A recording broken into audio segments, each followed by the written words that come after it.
Hermanos, Dios les bendiga. Dice la palabra de Dios: yo me alegré con los que me decían, a la casa de Jehová iremos. ¿Estamos alegres, hermanos? Así no sabemos el Dios que nos tiene preparado hoy. Palabra de exhortación, palabra de ánimo, de consuelo, de gozo. Pero vamos a disponer nuestro corazón, nuestra mente, todo nuestro ser para que podamos asimilar lo que Dios quiere darnos y bendecirnos el día de hoy. Les invito a que en una actitud de reverencia ante nuestro Dios oremos a Él. Padre Santo y bendito, en esta mañana, Señor, estamos contentos de venir aquí a reunirnos como iglesia para adorarle, Señor, para buscarle su rostro, para ansiar ese alimento que usted ya nos tiene preparado el día de hoy, Señor. Le ruego que disponga de nosotros, nuestra vida, nuestro corazón, nuestra mente, Señor, y que podamos con un corazón alegre, un corazón agradecido, Señor, un corazón lleno de fe, estar aquí congregados en su nombre, Padre Santo. Le damos gracias por todo, en el nombre de nuestro Señor y Salvador Jesucristo. Amén. Amén. Qué bendición, hermanos, estar reunidos buscando del Señor.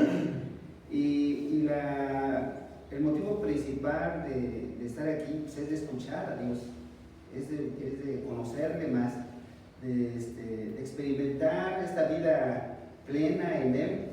Y la mejor manera que puede ser es de que Él nos hable a través de su palabra. Y yo les voy a invitar a que busquen en sus Biblias.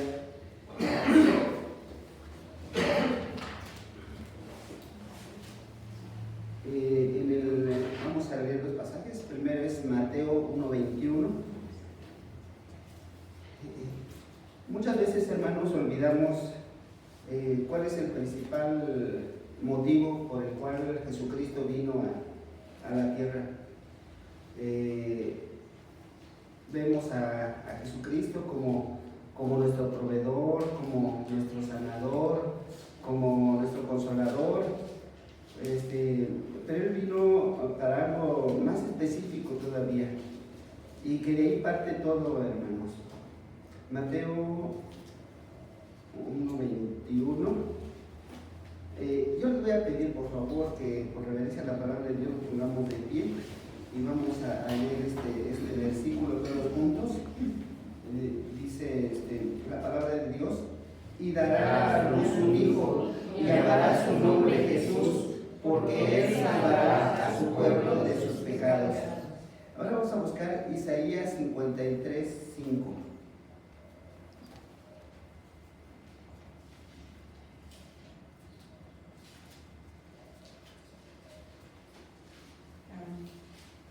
Amén. Todos juntos, hermanos, dice la palabra de Dios: mas Él herido fue por nuestras rebeliones, molido por nuestros pecados. El castigo de nuestra paz fue sobre Él, y por su llaga fuimos nosotros curados. ¿Pueden tomar su lugar, hermanos? Dice la palabra de Dios que Él vino a salvarnos de nuestros pecados. Cuando nosotros leemos en la Biblia, en Génesis, vemos cómo Adán y Eva pecaron, desobedecieron a Dios, y ciertamente pudieron alimentarse del árbol de la ciencia del bien y del mal, como nosotros ahorita podemos hacer el bien, podemos hacer el mal, pero ellos se escondieron de Dios. Cuando Dios los estaba buscando, ellos se escondieron porque sabían que habían pecado. Y muchas veces nosotros como cristianos, que ya no debería de ser así, nos escondemos de Dios, escondemos porque hemos pecado. Y de todos modos, aún ellos conociendo el bien y el mal, Dios los apartó de su presencia, los sacó del Edén. Y así fuimos nosotros separados de Dios. Entonces, ahora nosotros tenemos la bendición de que ahora tenemos un mediador. Tenemos en la persona de Cristo, el que nos justifica delante de Dios. Y a eso nos lleva la palabra de Dios, a que ciertamente pecamos, aunque no deberíamos, pero ese pecado es el que nos separa de Dios. Dice la palabra: buscar el reino de Dios y su justicia, y todo lo demás lo vamos a tener por añadidura. Muchas veces nosotros buscamos las añadiduras primero. Vamos a buscar el reino de Dios y su justicia, y esas cosas nos serán añadidas. Vamos a alabar a nuestro Dios con esos cánticos, con alabanza, porque Él es digno, hermanos, de toda honra, de toda alabanza. Y le voy a pedir a nuestros hermanos que pasen a ministrarnos con alabanza. Les invito a que nos pongamos en pie en esta mañana. Ay, Dios.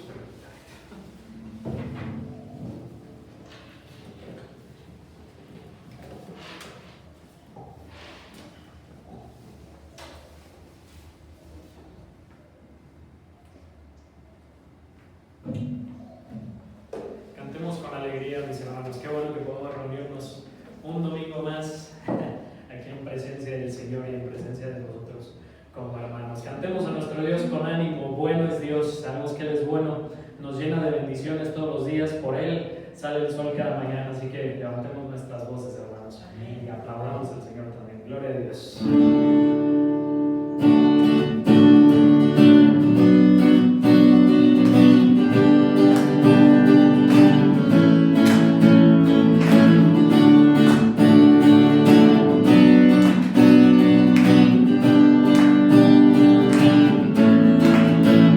Bueno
falte el producto del olivo y los labrados no den mantenimiento, y las ovejas sean quitadas de la majada, y no haya vacas en los corrales. Con todo, yo me alegraré en Jehová y me gozaré en el Dios de mi salvación. Cantemos con todo, mis hermanos.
Santo, estamos aquí delante de su presencia rogándole que siga dándonos ese pan de vida, Señor, que necesita nuestra alma, Señor.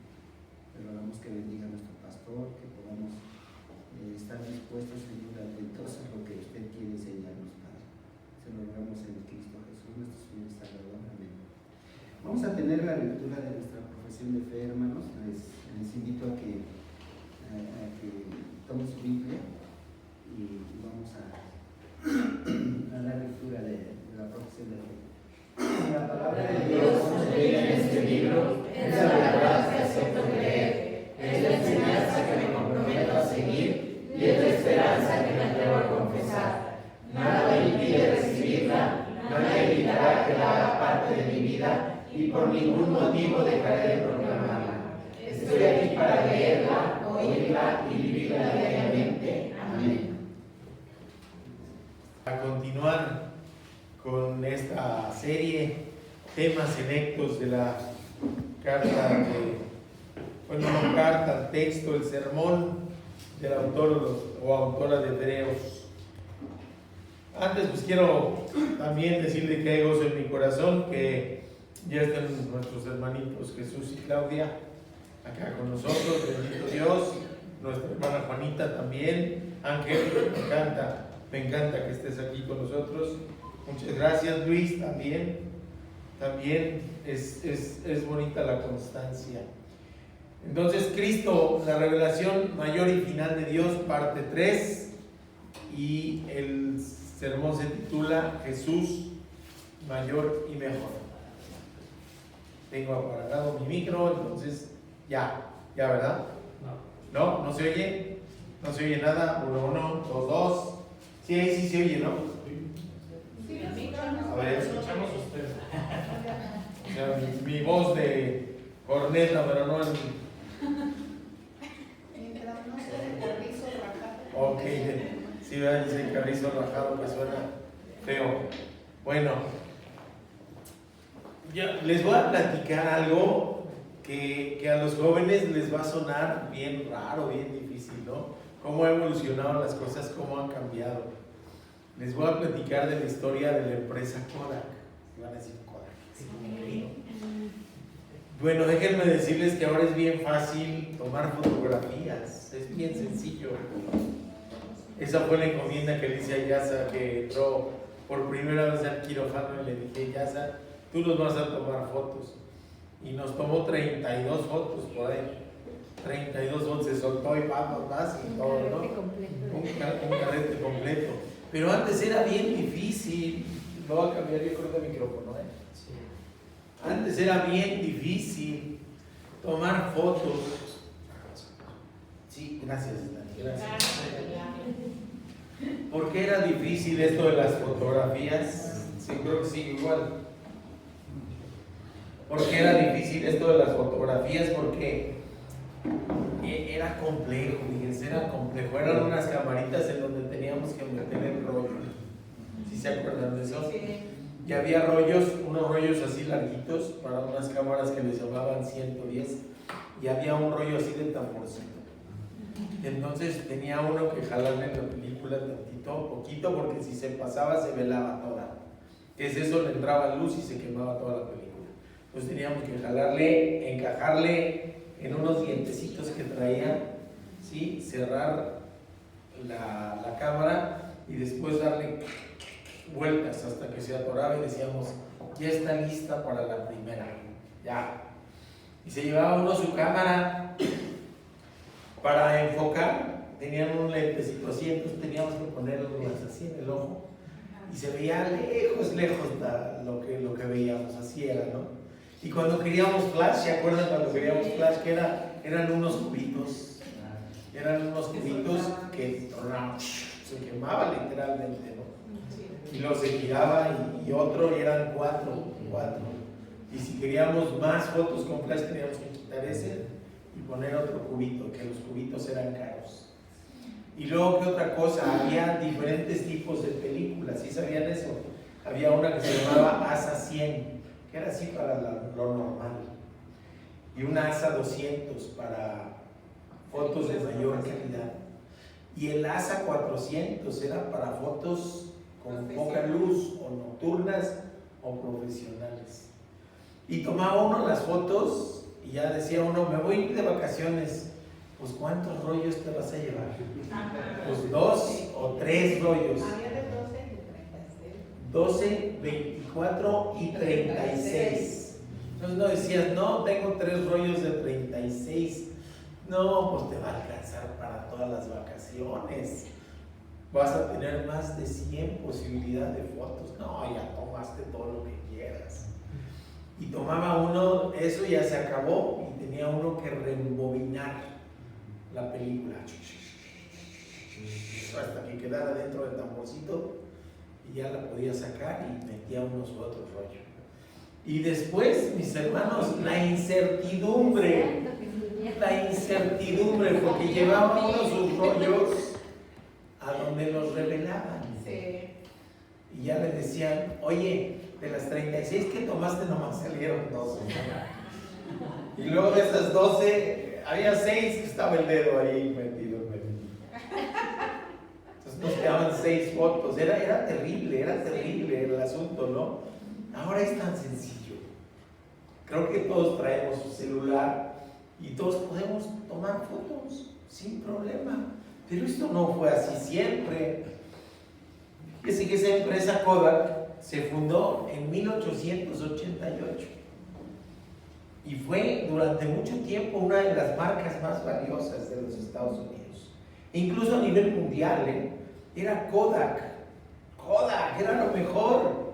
Yo me acuerdo que por ahí salieron unos rollos que decía uno, pues están buenos, pero no le llegan. Los Fuji, ¿sí se acuerdan? Y entonces decían, no, Kodak es lo mejor, Kodak es tremendo. Si retrocediéramos, parece que es otro mundo, ¿no? Era tiempo de comprar una cámara y no sería extraño el rollo, la fotografía, todo eso era. Pero Kodak tiene un periodo de auge y después una caída. Kodak está desaparecida. Lo último que supe de Kodak es que sacaron por ahí unos teléfonos que decía uno, ay, Kodak no, me voy a otro, ¿no? Ah, sí, en el Oxxo hay teléfonos Kodak todavía, pero sí. ¿Qué sucedió? ¿Cómo nació Kodak? Resulta que había un joven, si se fundó en el 1888, pues eso le estoy hablando de mediados del siglo XIX, un joven llamado George Eastman. Este joven se fue de vacaciones, se compró su cámara y quiso tomar fotos. No pudo tomar ni una. Yo les decía de la incertidumbre del rollo, pues no tomó ni una. Y entonces le nació pues en su corazón el decir, no, pues esto tiene que cambiar. Él había sufrido bastante, había quedado huérfano a los 14 años, murió su padre, se habían tenido que mudar del campo a la ciudad, ¿sí? Y ahí pues a conseguir trabajo. Y consiguió trabajo en un banco. Y empezó pues a irle bien en el banco hasta eso. Pero él quería fotografía. Y entonces dijo, pues es tan difícil esto, voy a tomar clases. Para poder tomar una fotografía voy a tomar clases. Y tomó clases con un fotógrafo. Y le interesó tanto esto que dijo, no, yo voy a desarrollar esto. Y lo hizo de manera tal en que se enfocó en mejorar las películas, donde se podía tomar, donde quedaba la impresión. Porque el revelado era otro rollo, había que meterse en un cuarto oscuro, sacar lo que se había velado ahí, meterlo en diferentes líquidos y después de ahí tomar las impresiones. Se sacaba el negativo y yo me acuerdo que iba uno ahí donde mandaba uno a revelar las fotos y le entregaban sus fotos y su negativo. Guárdelo bien por si quiere después copias de esto. Si se acuerdan, mis hermanos, era otra cosa. Pero fíjense que él dijo, quiero meterme tanto a la cuestión de la fotografía que renunció al banco. Se la jugó, renuncia al banco y empieza él a trabajar en desarrollar las películas. Mientras otros se enfocaban en desarrollar las cámaras, él se enfoca a desarrollar las películas. Y resulta que tienen un lema. Tú presionas el botón, nosotros hacemos el resto, decía él. Entonces, ¿cómo era su esquema de negocios? Se enfocaba principalmente en la venta de rollos y suministros para imprimir las fotografías. Yo me acuerdo, mi papá era impresor y vendía otra cosa que desapareció, las famosas tarjetas de Navidad. Ah, sí. Llegaba la Navidad y se ponían en las calles impresores con unas maquinitas chiquitas y mandaba uno a hacer sus tarjetas de Navidad, ¿sí se acuerdan? Sí, decía, quiero 25 y en la maquinita esa las imprimía, tenían su catálogo con los diferentes diseños y después iba uno con las familias o con los amigos a llevarle su tarjeta de Navidad. ¿Sí se acuerdan? Era bonito porque llegaba uno con la familia y decía, vengo a desearte felicidades y te dejo mi tarjeta de Navidad. Y en el árbol había quien ponía las tarjetas que recibía. Y se dan cuenta, es otra época, es otro. ¿Sí? Mi papá vendía y era impresor, entonces vendía tarjetas de Navidad. Pero cuando pasaba la temporada, ¿saben qué hacía? Arrancaba todas las tarjetas y le quedaba un cuadernote así grande y él hacía, ahí pegaba las diferentes fotografías. Tenía álbumes fotográficos. Era la manera de poder rememorar y disfrutar los momentos, era sacar el albumzote y empezar a ver las fotografías. Y no faltaba que de repente, porque le ponían una película con adhesivo, que se enredara y se pegara y ¡uy! Ya nos dañó la fotografía. Si tenías el negativo era recuperable, si no, ya se perdió. Pero ahí sacaban los albumzotes, ¿no? Para ver las fotografías. Eso se dedicaba a Kodak, esplendorosa. A principios de los años 90 llegó a tener hasta cerca de 200,000 trabajadores en el mundo. O sea, era una mega empresa, enorme, grandísima. Y su propio fin nació en sus mismos laboratorios. ¿De qué se trató este asunto? En 1975 presentaron la primer cámara digital y estuvieron trabajando con ellas. En los años 90, ya del siglo pasado, pues ya se comercializaban las cámaras digitales. Ya no había necesidad de rollos, ya no había necesidad de llevar a imprimir, ya no había necesidad de la incertidumbre de cuál salió bien o cuál salió mal. Ahora lo hacemos dando. Tómale 3, dice, estamos ahí en el restaurante, toma 3 y escoge una y borra las otras 2. Eso no existía. ¿Sí? Kodak se había especializado en las películas y en la impresión de las fotografías. Y con el nacimiento de las cámaras digitales, Kodak perdió su razón de ser. Empezó el declive. Ahora era fácil guardar las imágenes en un USB, en una memoria, en un CD, o publicarlas. Ellos tenían un lema. Cuando veían las fotografías decía, captaste tu momento Kodak. Tu momento así especial. El momento Kodak se había esfumado. La gente empezó a tomar fotografías de una manera diferente. Kodak no supo que la impresión de las fotografías era un medio, no era un fin.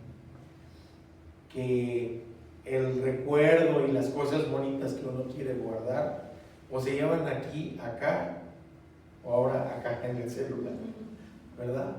Que hay nubes en donde podemos subir miles de fotos y videos. Eso no pasó.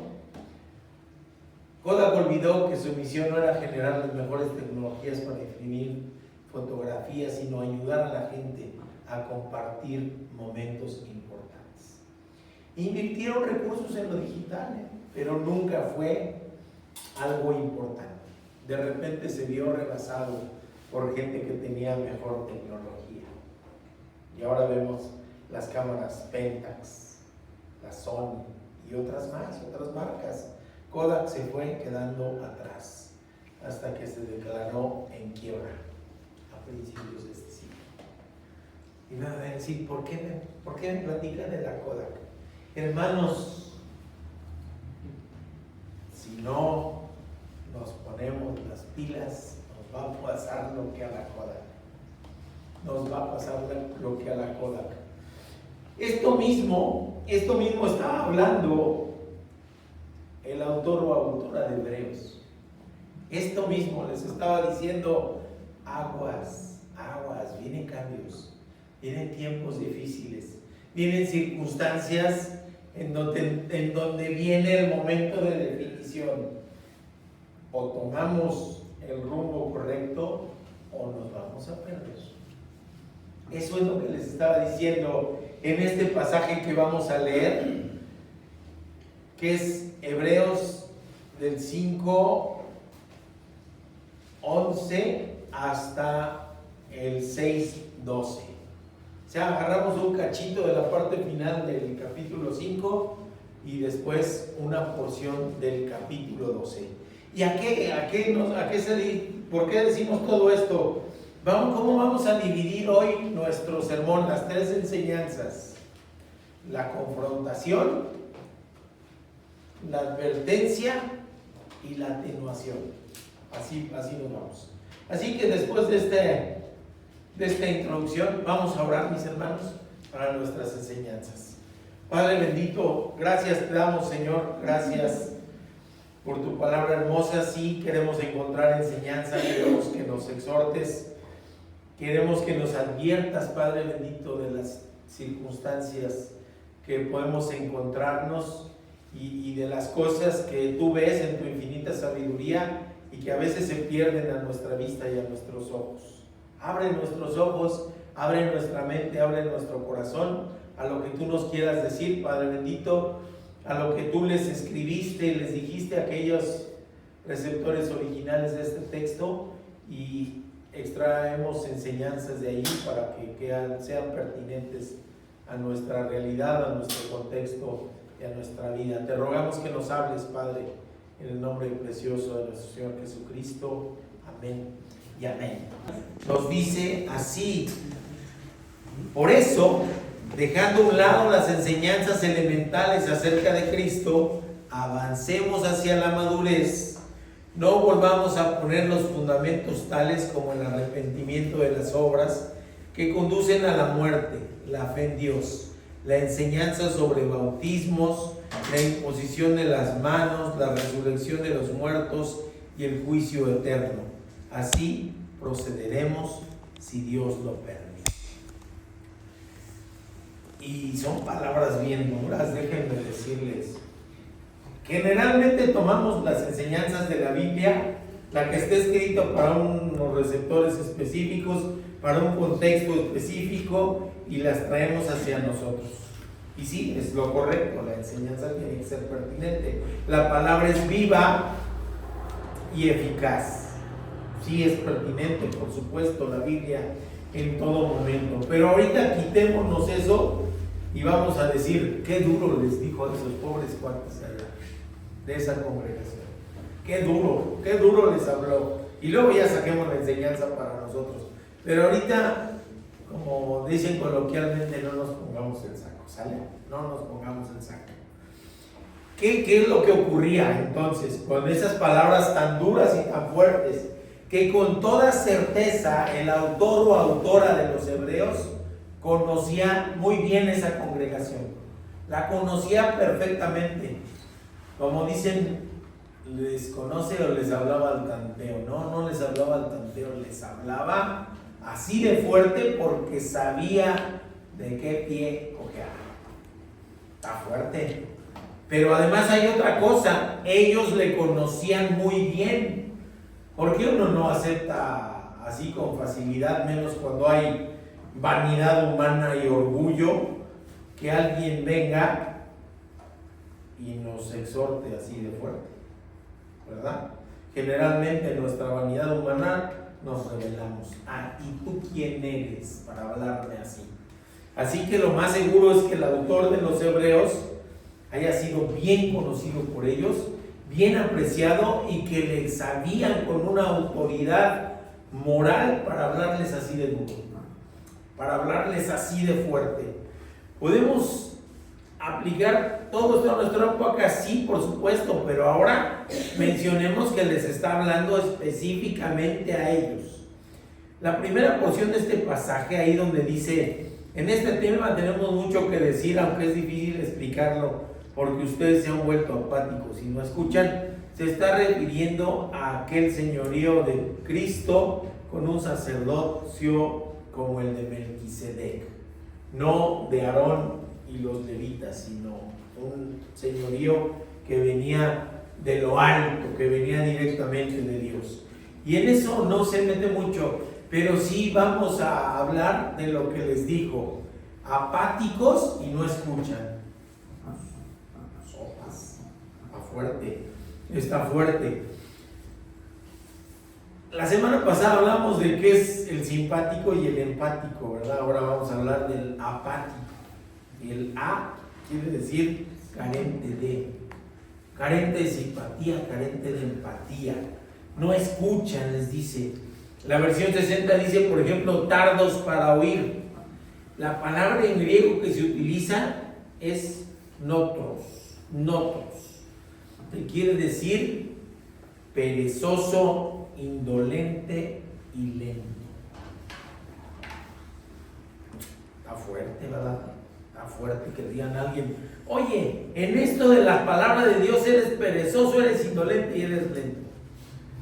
Y hay una severa consecuencia de esto: la inmadurez espiritual. Para ser maduro no es cuestión de tiempo. No es cuestión de tiempo, porque tenemos a veces jóvenes maduros y a veces hay, y para hablar en primera persona, viejos inmaduros. Así que la madurez no es cuestión de tiempo. ¿Qué les está diciendo? Ustedes no son nuevos en la fe. Deberían de haber sido consecuentes en su fe y haber tenido crecimiento espiritual. ¿Y han tenido crecimiento espiritual? No son nuevos en la fe. Y si no han conseguido crecimiento es porque han sido negligentes. ¿Qué es eso de la negligencia? A veces lo atribuyen mucho al acto médico, ¿verdad? Si algo le sale mal a alguien es negligente. Pero no quiere decir eso. Negligente quiere decir, según la academia, descuido, desidia, desatención, desliz, inadvertencia, imprudencia, temeridad, omisión, abandono, desgano, desinterés, indolencia, apatía, dejadez o olvido. Híjole, está bien fuerte, ¿verdad? Han sido negligentes, por eso no crecen. Y si se dan cuenta, todo esto es algo que generalmente es consecuencia de una decisión. Ya no crezco porque no me interesa crecer. No crezco por desidia. No crezco porque no le doy la atención debida a alimentarme de manera adecuada. Por abandono, porque soy omiso, porque estoy desganado, soy apático. O a veces hasta se me olvida, porque no está en mi presente. Entonces les está diciendo, tienen un estado de desatención de su crecimiento. No es que hayan dejado de crecer pues nomás porque sí, sino hay un estado de desatención. No se han preocupado por crecer. Y luego les dice, oigan, pues ya ustedes ya recibieron la palabra, ya deberían de ser maestros. Y a lo mejor no de manera formal, no todo el mundo va a tener el don de la enseñanza y volverse formalmente un maestro en la palabra, no todos. Son diferentes los dones que nos dota Dios, pero sí todo mundo que ha tenido madurez espiritual debería tener la capacidad de dar un testimonio y de hablar de los elementos mínimos de la fe. Estamos perdidos, no podemos por nuestro propio esfuerzo reconciliarnos con Dios, necesitamos un Salvador. Cristo vino, murió por nosotros en la cruz, nos limpió de los pecados y es el puente propicio para acercarnos a Dios. Por lo tanto, si aceptamos a Cristo, tenemos posibilidad de reconciliarnos con el Padre. Si no lo aceptamos, estamos en muerte espiritual y eterna. Así de sencillo. Y todo mundo tendría la posibilidad de hacerlo. Y aquí sí les invito, ahora sí no es contra ellos, ahora sí es con nosotros. ¿Cuánto tiempo llevamos en la fe? ¿Cuánto tiempo? ¿Hace cuántos años aceptamos a Cristo? Y a lo mejor dice alguien, no, pues yo llevo meses, yo llevo semanas, yo todavía no lo acepto. Es bien válido. Es bien válido. Pero habemos quien decimos, oigan, pues yo me bauticé allá como hace 10 años, ¿no? ¿Ha tenido crecimiento espiritual? ¿O no ha tenido crecimiento espiritual? Y no espero que me contesten. Yo espero que lo analicen y vayan en retrospectiva. Hay una cosa en medicina que se llama el síndrome de talla baja. Y ven que van todos los chamacos creciendo y se sigue así. Chiquito. Y dice uno, oye, no crece. ¿Qué le pasa? ¿Qué le pasa? ¿No come bien? ¿No hace ejercicio? ¿O qué le pasa que no crece? Llévalo al doctor, averigua qué es lo que le está deteniendo su crecimiento, porque su crecimiento no es normal. Y llegan con el pediatra y les empiezan a hacer un montón de estudios de hormonas y un montón de cosas porque no crece. En lo espiritual, mis queridos hermanos, es exactamente lo mismo. ¿Cuánto tiempo llevamos en esto? ¿Y vivimos conforme a nuestra madurez espiritual? ¿O seguimos viviendo como si no hubiera Dios? ¿O seguimos viviendo como si tuviera una noción lejana? Como me platicaba alguien hace ratito, pues lo alejaron del cristianismo y se fue con otra rama familiar que son católicos y ahora ni van a ninguna iglesia, ni siquiera apegados al catolicismo, nada, o sea, ya no, ¿para qué? Ya sé que soy salvo y entonces una vez salvo para siempre salvo y entonces no crezco. Oigan, no es normal, no es un desarrollo normal. Lo normal sería ir creciendo, lo normal sería ir madurando. ¿Se acuerdan que les platicaba yo de una persona que se quedó como en los años 70? Y ahora es un hombre grande, además muy delgadito, muy espigado y están bonitos. Me gustan sus pantalones, de veras, porque ahí cruzan. Yo lo veo cruzando a veces ahí por donde vivíamos en Ciudad de México, porque camina muy rápido y trae sus pantalones exactamente como se usaban a principios de los 70s, así apretaditos de aquí y acampanados abajo, y su corte de cabello igual, y anda igualito que hace 50 años. Es un hombre maduro ya, y yo no dudo que en aquel tiempo haya sido de los que se vestían bien bonito, así como John Travolta en aquella de sábado por la noche. Así es su vestido, así igualito, y uno lo ve y dice, está sacado del tiempo. Yo no sé cómo sea porque nunca he cruzado una palabra con él. A lo mejor en otros aspectos es muy maduro, pero en otros aspectos me parece que se quedó en ese tiempo. Y eso no es normal. Eso es lo que les está diciendo el autor de los Hebreos. Les está diciendo, oigan, ustedes ya están para comerse un filetito, un cortecito, un New York, un tomahawk, un ribeye, así con ensaladita. ¿Pero qué creen? Ni siquiera lo pueden masticar.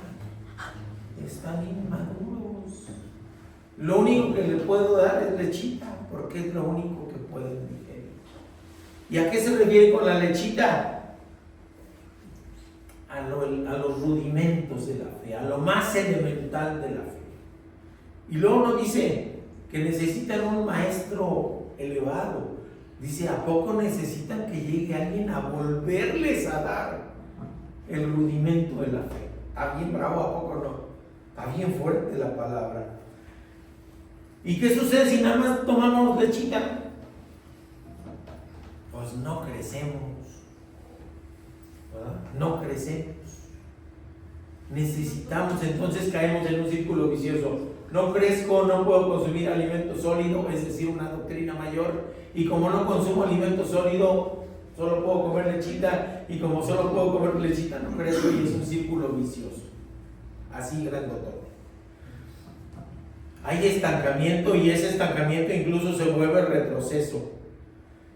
Y entonces vemos que hace falta. ¿Qué hace falta para crecer? Y ahora sí también lo tomo para nosotros. ¿Qué nos hace falta para crecer? Alimento espiritual. Pero no chatarra. Alimento bueno. Y necesitamos decidir nosotros de qué nos vamos a alimentar. ¿Nos vamos a alimentar de chatarra espiritual, como dice una canción de Santiago Benavides? ¿O nos vamos a alimentar de alimento bueno, de la palabra de Dios? Y aparte de eso, ¿qué otra cosa necesito para madurar y crecer? Ejercitarme. ¿En qué? En la piedad, en la misericordia, en la gracia. Y lo que le está diciendo también aquí en ese contexto, ahora sí me saco de acá y me regreso otra vez con aquellos de allá. ¿Qué es lo que estaban viviendo ellos? Les estaban diciendo, oye, abandona a Cristo, regresa al judaísmo, te van a dejar de perseguir, vas a estar más seguro. Tú niega al Señor y regresa a lo anterior. Y Él les está diciendo, no regresen a la lechita, no regresen a la inmadurez, tenemos a alguien mejor, y el mejor es Cristo. Regresar a la niñez espiritual, les está diciendo a ellos, es renunciar al evangelio, renunciar al crecimiento. La palabra traducida no es capaz de entender, tiene la idea de sin experiencia. Y a lo mejor fíjense qué interesante. ¿A qué se refiere eso de la experiencia? Que es el tercer punto en el que debemos crecer. Alimento espiritual, ¿sí? Ejercitarnos y después experimentar. ¿Y a qué se refiere eso de la experimentación? Alguien dice, no tiene experiencia, no tiene experiencia. Y esto no quiere decir que no haya ido construyendo una experiencia, sino que no ha experimentado, que no ha sentido, que no ha degustado el evangelio. Requieren leche y no tienen desarrollo porque no lo han experimentado. Y entonces viene una situación más grave, mis queridos hermanos, que tampoco tiene que ver con el tiempo. Si no hemos experimentado el amor de Dios, si no hemos gustado de su gracia, si no hemos sentido en nuestra piel y en nuestro corazón su misericordia, si no ha ocurrido esta circunstancia que a lo mejor nos dice, oigan, no lo he sentido. Ya levanté mi mano cuando alguien preguntó, ya me bauticé incluso, pero no me siento con la emoción en mi corazón cuando canto. Es más, ¿para qué canto? No, las alabanzas no. ¿Sí? Y hay veces que decimos, con esa alabanza se me salen las lágrimas. Y no es que estemos buscando emocionalismo, es que si Cristo está en nuestro corazón, nos va a emocionar la sola idea de experimentar una relación personal con Él. Y ese es el meollo del asunto. Si yo no experimento una relación personal con Él, lo voy a sentir lejano, lo voy a sentir como una referencia nada más, y entonces quizás nunca haya sido un cristiano verdaderamente. Y eso está peor, está más grave. La experimentación nos permite este punto trascendente. Y aquí en este texto hay quien tiene una doctrina que dice que la salvación se pierde. No, la salvación no se pierde. Una vez salvo, siempre salvo. Dios no se arrepiente. Dios no tiene un borrador para estarnos borrando del libro de la vida y luego, ya se portó bien, le volví a anotar. Y no, ya cayó, ahora ponle corrector. Sería un tachadero terrible. No, Dios nos inscribe en el libro de la vida, pero Él no nos quiere inmaduros, nos quiere maduros espiritualmente. Nos quiere que experimentemos esa relación cercana con Él y que entonces en el contexto de mi vida le diga: sí, Señor, tú eres mi Rey, tú eres mi Salvador, eres soberano, a ti te tengo que dar cuentas, a ti te tengo que pedir consejo y tú eres quien guía mi vida, y entregarme verdaderamente. ¿Sí? Eso es una señal de madurez, eso es una señal de crecimiento espiritual, y el avance que quizás nunca alcanzaron algunos. Y eso nos lleva a varias reflexiones prácticas pertinentes para nosotros. Preguntémonos, hermanos, ¿hemos crecido? ¿Estamos en el camino del crecimiento? ¿O seguimos necesitados de lechita? Segunda pregunta a nosotros mismos, y que la reflexionemos y nos las contestemos a nosotros mismos. ¿De qué nos estamos alimentando? ¿Oímos alabanzas? ¿Oímos conferencias? ¿Oímos cultos? ¿O de qué nos estamos alimentando? Porque, ¿qué creen? Dicen los que se dedican a esto, ¿verdad? Somos lo que comemos. Así dice, ¿verdad? Somos lo que comemos. Y acá está el cementerio de los tamales, bien grande, ¿verdad? Somos lo que comemos. Espiritualmente, mis hermanos, ¿qué somos? ¿Qué estamos comiendo? ¿De qué nos estamos alimentando? En mi cotidianidad, ¿qué prefiero? ¿Oír corridos tumbados o alabanzas? ¿De qué me estoy alimentando? Y el tercero, digamos ya, oigan, ¿estamos siendo capaces ya de digerir alimentos sólidos? ¿O todavía no? Y si en mi autoevaluación digo, no, todavía no, pues ¿qué tengo que hacer? Alimentarme, ejercitarme y experimentar el amor de Dios. Las tres cosas. Y eso es lo que nos va a llevar al crecimiento. Si no hemos experimentado la gracia y la justificación, entonces somos inexpertos, oyentes de la palabra, pero no hacedores de ella. Y si no la comprendemos de verdad, no podemos llevarla a la práctica en nuestra vida diaria. Y menos aún enseñarla a otros. El alimento sólido, es decir, doctrinas más avanzadas, está reservado para aquellos que han ejercitado sus sentidos, sus facultades mentales y espirituales para el discernimiento del bien y del mal.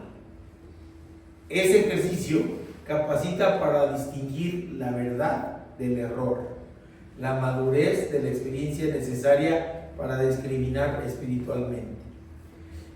Hay datos de madurez cuando actuamos de acuerdo a la verdad de Dios y desarrollamos la capacidad con que nos mira Cristo. ¿Se acuerdan que el miércoles hablamos de cómo es la mirada de Jesús? No sé si alguien le escuchó al final de cuentas la alabanza, pero escúchenla. Cómo nos mira Cristo, y así tomar decisiones acordes a la voluntad de Dios y no decisiones erradas. Todos los días tomamos decisiones, hermano. Me voy a parar y digo, ¿qué me voy a poner? Pues tengo esto, esto y esto. Ah, no, pero no la den la semana, nomás tengo esto. Ah, bueno. ¿Sale? ¿Voy a desayunar o no voy a desayunar antes de salir? Y si voy a desayunar, ¿qué voy a desayunar? Esto, esto, esto. O esto no tengo, o no tengo nada, pues ya la decisión está tomada. Me voy con la panza de farol. ¿Ok? Pero todos los días tomamos decisiones. ¿Digo una verdad o digo una mentira? ¿Callo o grito? ¿Perdono o peleo? ¿Sí me explico? Todos los días tomamos decisiones. ¿Digo la verdad o miento? ¿Me justifico con mentiras o acepto mi error como signo de madurez? Y la madurez entonces que no es cuestión de tiempo, mis queridos hermanos. Necesitamos voluntad de aprender, consumo de alimentos sólidos y ejercicio.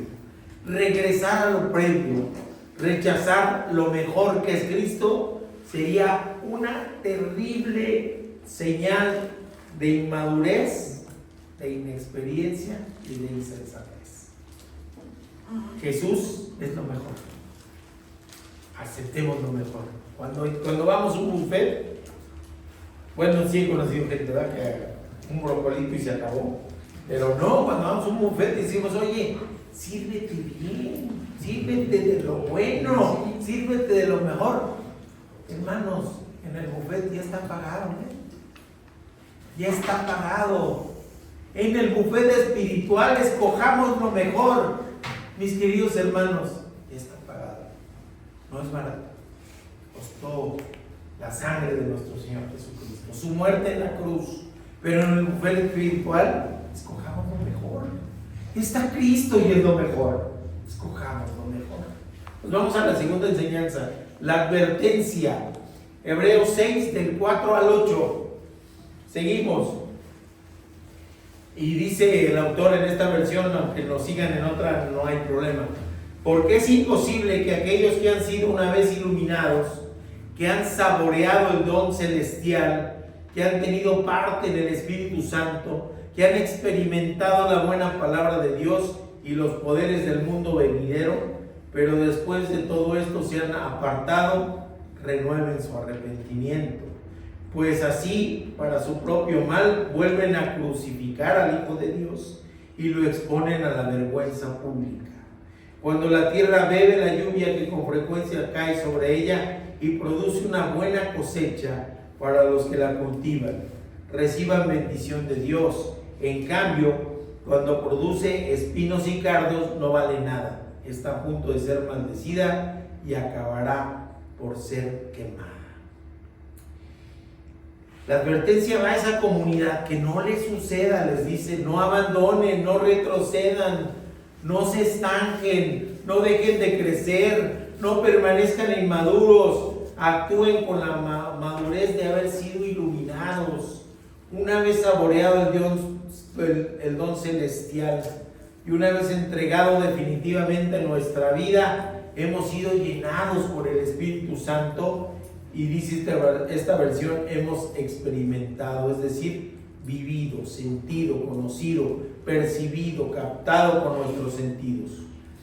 Y les reitero, no hablo de emocionalismo, sino de emociones cuando uno experimenta verdaderamente la luz de Dios. Así que en esta porción son cinco las menciones que hacen diferentes referente a esa comunidad. Ya fueron iluminados porque ya conocieron la verdad de Cristo y Cristo es la luz del mundo.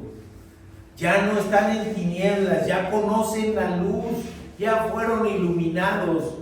Decidan si se van a las tinieblas o si se quedan en la luz.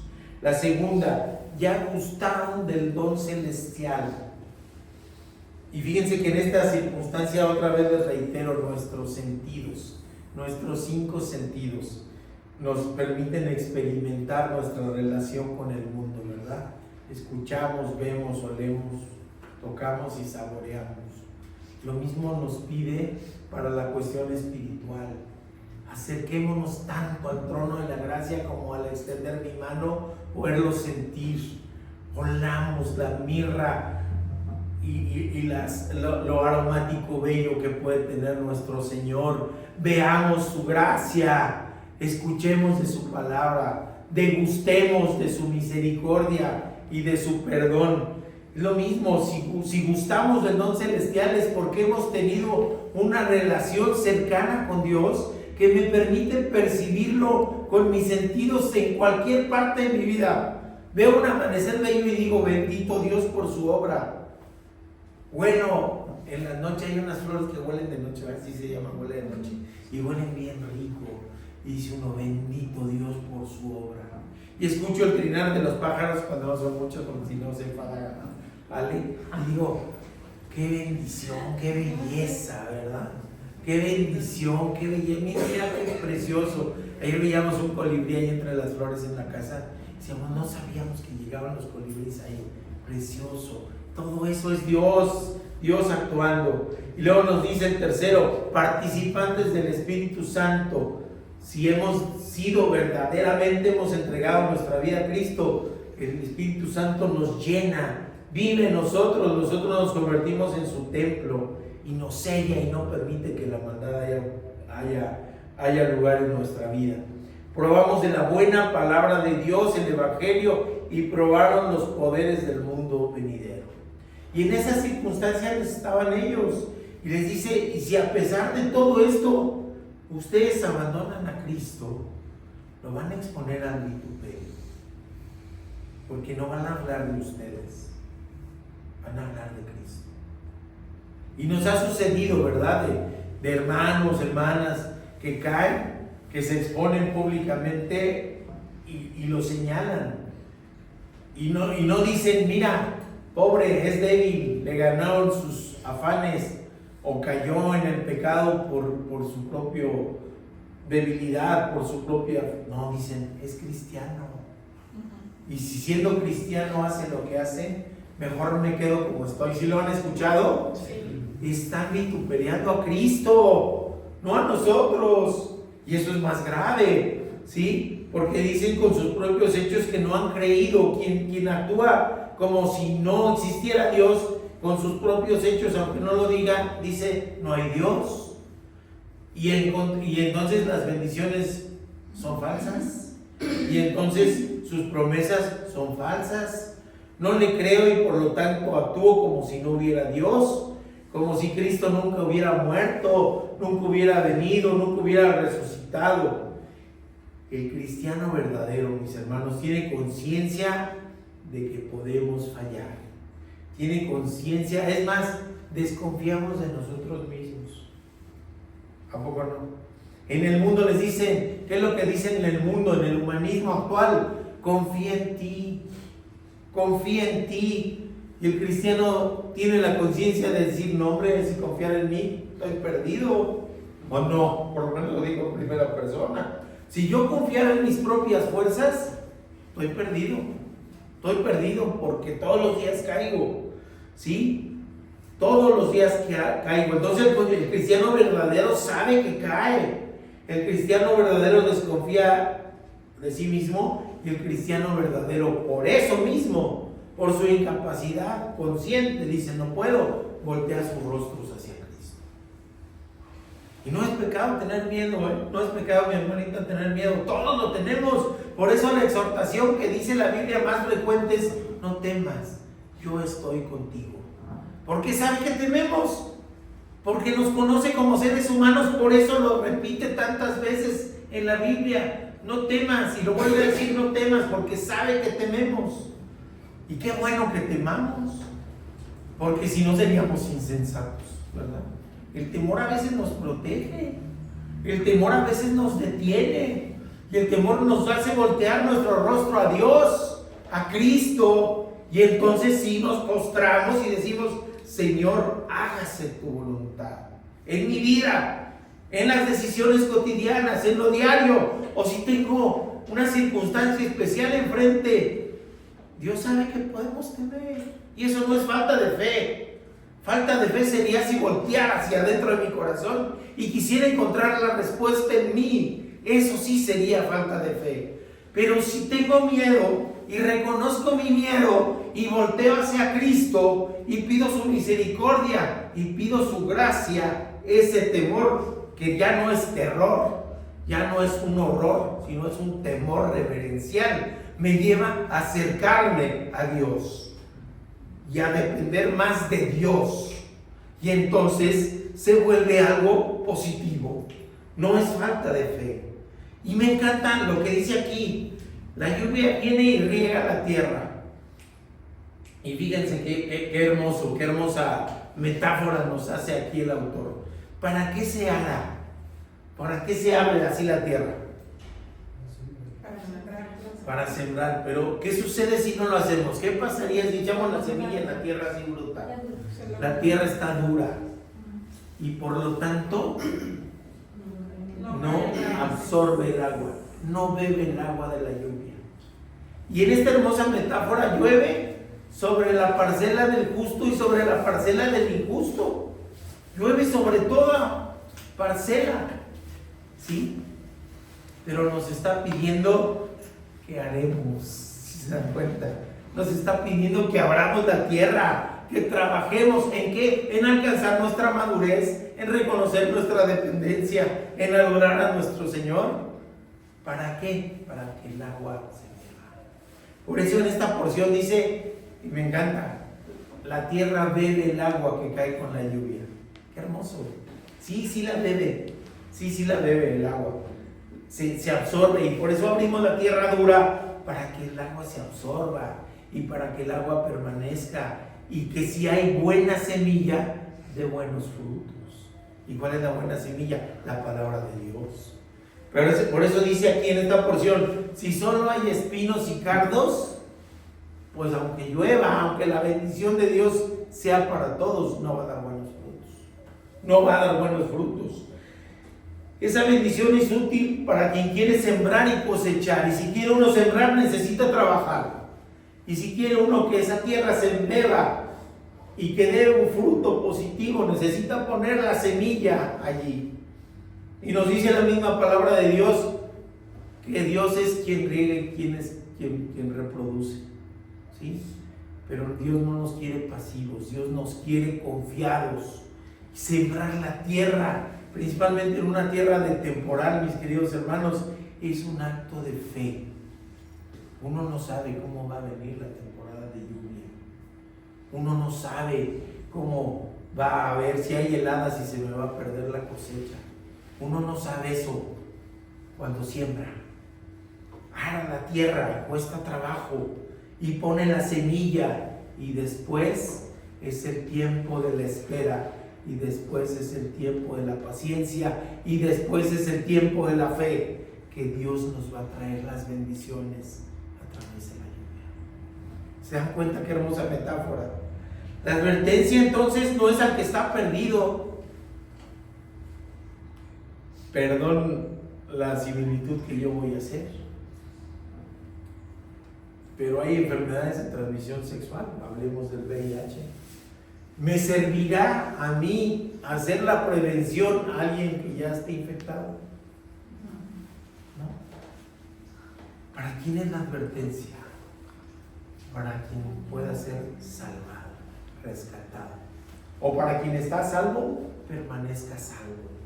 Por eso Dios advierte. Por eso Dios les advierte a ellos. Les está diciendo, ya fueron iluminados, ya les gustaron, ya tuvieron la palabra. Les advierto que esto es lo mejor. Que si ustedes escogen cualquier otra cosa, no va a ser positivo. Y aunque haya lluvia, y aunque la bendición sea para todos, si no estás ejercitado, experimentado en la palabra y en tu relación con Dios, no va a haber frutos positivos. Y por eso les digo, hay quien dice que la salvación se pierde. Este pasaje no habla de la salvación, pero Primera de Juan sí nos dice, hay quienes salieron de nosotros, pero no eran de nosotros. ¿Cómo es eso? Pues sí, caminamos juntos, pero yo creo que nunca habían entregado verdaderamente su corazón a Cristo. Oiga, pero era cristiano, es más, servía en una iglesia, en algún ministerio, y tiene 20 años de convertido y se bautizó y tomó todo su discipulado. Sí, pero se fue de nosotros, se perdió. Entonces perdió la salvación. No, quizás nunca fue salvo. ¿Y saben quién lo sabe nada más? El Señor. El Señor. Por eso dicen, oh, vamos a llegar al cielo y nos vamos a decir, oye, ¿y fulanito? No, pues no está. ¿Por qué? Pues porque nunca fue salvo. Pero yo lo vi que iba todos los domingos y que diezmaba lo correspondiente. Nunca fue salvo, porque nunca entregó verdaderamente su corazón a Dios. Oye, ¿y fulanito? Fulanito era infiel, fulanito caía, fulanito... Sí, pero ¿qué crees? Le entregó su corazón a Cristo, a plenitud. Sabiendo de sus fallas, le entregó su plenitud a Cristo. Y aquí retomo lo que nos decía mi hermanito Félix. Entonces, ¿se vale pecar? ¿Al fin que voy a ser salvo? No. Si uno peca es porque es débil. Y peca a lo mejor sin querer e involuntariamente. Pero cuando uno voluntariamente toma las decisiones incorrectas que nos alejan de Dios, pues entonces a lo mejor nunca le entregamos el control de nuestra vida. No es que Él nos borre o nos quite. La advertencia entonces es útil para tomar decisiones, para que la bendición de Dios la bebamos como la tierra al agua y que demos frutos. La bendición no es para perdidos, sino para los hijos. ¿Cuántas veces no advertimos a los hijos? Oye, no tomes tal camino. ¿Y por qué lo hacemos? Por amor. Por amor. No queremos que te pierdas. Entonces te redarguyo, te exhorto, te regaño. Es más, te digo que sobras tus consecuencias, pero siempre te voy a querer a mi lado. De eso se trata la parábola del hijo pródigo. ¿A poco le dijo, no te doy nada porque no quiero? No, dame mi herencia, adelántamela. Me la voy a ir a dilapidar allá a lo mejor no digo. ¿Sí? Me la voy a ir a gastar allá. Y me la gasté y andaba ahí ya en lo más bajo, ¿verdad? Con los cerdos, comiendo comida de los cerdos. Y viene el arrepentimiento y uno busca a Dios. Y Dios está con los brazos abiertos. Tenemos un Dios de oportunidades y de misericordia. Por eso es necesario advertir lo siguiente, mis queridos hermanos. Usted ya entregó su vida a Cristo, verdaderamente ya entregó su vida a Cristo, persevere, aférrese a la fe. Usted no ha entregado su vida a Cristo, pues ¿qué espera? Si es lo mejor. Usted no ha tenido elementos para tomar la decisión, pues no deje de venir para que aquí platiquemos de la palabra de Dios y le demos elementos para que tome la decisión de su vida, y no de su vida actual, sino de la vida eterna, que tiene trascendencia para eso. Entonces, ubiquémonos en qué nivel estemos, sin importar el tiempo ni nuestra circunstancia. ¿Qué nos hace falta para la madurez espiritual? Pues entonces a eso es a lo que venimos. Y luego, precisamente la tercera enseñanza, como Padre amoroso. A mí me encanta el capítulo 1 de Isaías. Me encanta el capítulo 1 de Isaías, porque ¿qué les dice Dios? Ya estoy harto de tus sacrificios, ya estoy harto, me tienes harto que vengas a matar aquí corderos y vacas, me tienes harto, me es repugnante lo que haces. Así les dice Dios bien fuerte, les dice ya no, eso me tiene harto. Pero después les dice, pero va a venir algo mejor, va a venir algo bello, porque después de esto lo que viene es mejor. ¿Y qué crees? Aquí estoy, dispuesto a amarte, dispuesto a limpiarte, dispuesto a aceptarte renovado. Así que igual el autor o autora, como Padre amoroso, después de la confrontación y la advertencia, viene con una palabra de consuelo y de paz. Oigan, tenemos un Dios que cumple las promesas, tenemos un Dios fiel, tenemos un Dios que a través de la historia nos ha mostrado su piedad, y retoma la historia de Abraham y le dice, Abraham, Dios le cumplió la promesa. Dios está atento y se agrada de la obediencia y se agrada de la perseverancia. Por ello leemos que el Señor nos dice, ya vamos a la parte final, Hebreos 6 del 18 al 20, dice, en esta versión que la estoy utilizando porque me encanta la claridad con la que nos habla. Nos dice Hebreos 6 del 18 al 20, en versión traducción del lenguaje actual. Ahora bien, Dios no miente. Su promesa y su juramento no pueden cambiar. Esto nos consuela porque nosotros queremos que Dios nos proteja y confiemos en que Él nos dará lo prometido.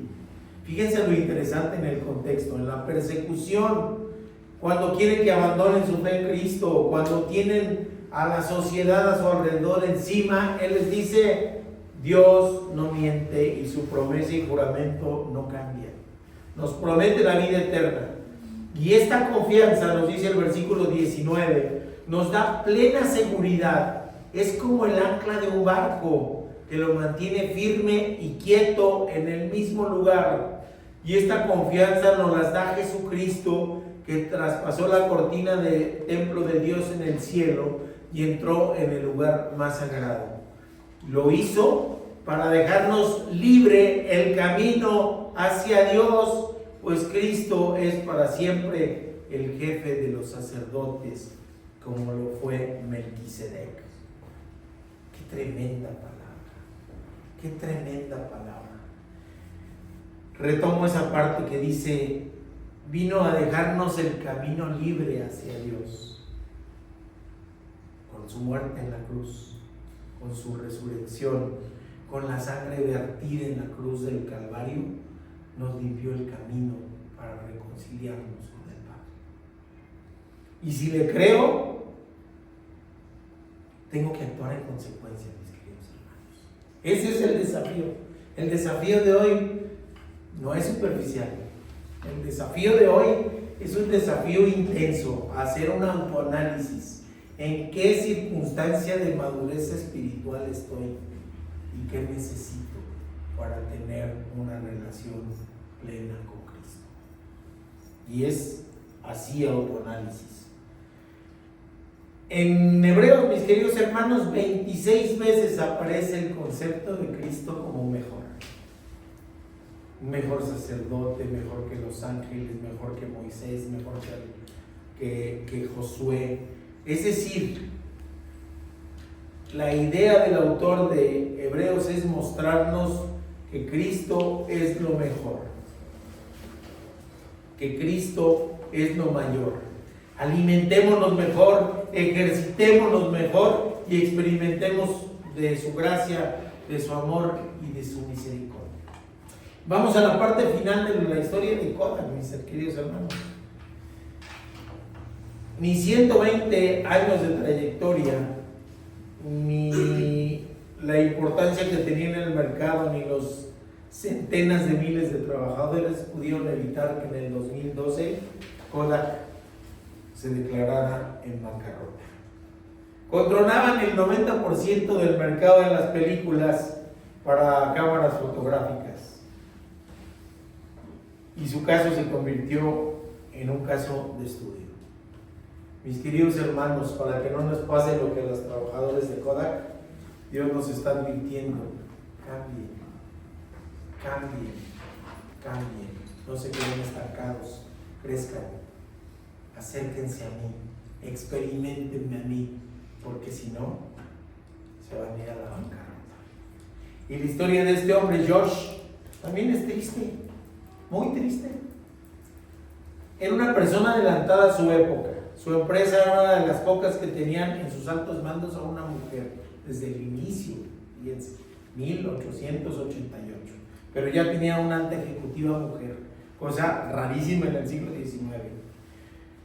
Aportaba buenas ganancias y sí hacía reparto de utilidades. Fíjense, rarísimo, ¿verdad? Hay empresas que no entregan reparto de utilidades. Y ayudó mucho a la comunidad, ayudó mucho donando recursos, salud y educación. Y diría uno, pues es una historia exitosa, ¿no? O sea, si llegó a tener 200,000 trabajadores, a tener el mercado, 90% del mercado de películas y ser la industria predominante a nivel mundial, pues ¿qué pide? Tiene todo. Pero ¿saben qué no tenía? Dos cosas: salud física y salud espiritual. George Edman tuvo dolores de columna tan graves y estaba tan vacío su corazón que le llevó al suicidio. ¿Sí? Escribí una nota que decía: a mis amigos, mi trabajo está hecho, ¿para qué esperar? Y se suicidó con un disparo en el corazón a los 77 años de edad. Nos deja mucha enseñanza.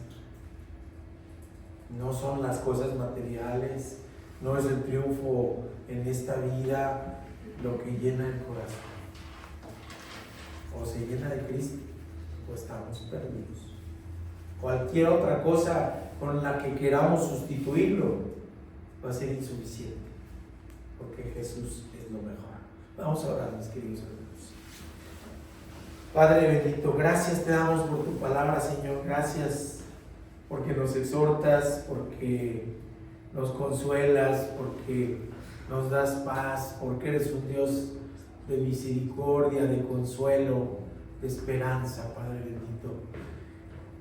Gracias porque nos permites darnos elementos para ubicarnos en nuestra circunstancia espiritual y ver qué nos falta, Padre, como individuos, como comunidad, y dar la respuesta acorde a tu voluntad.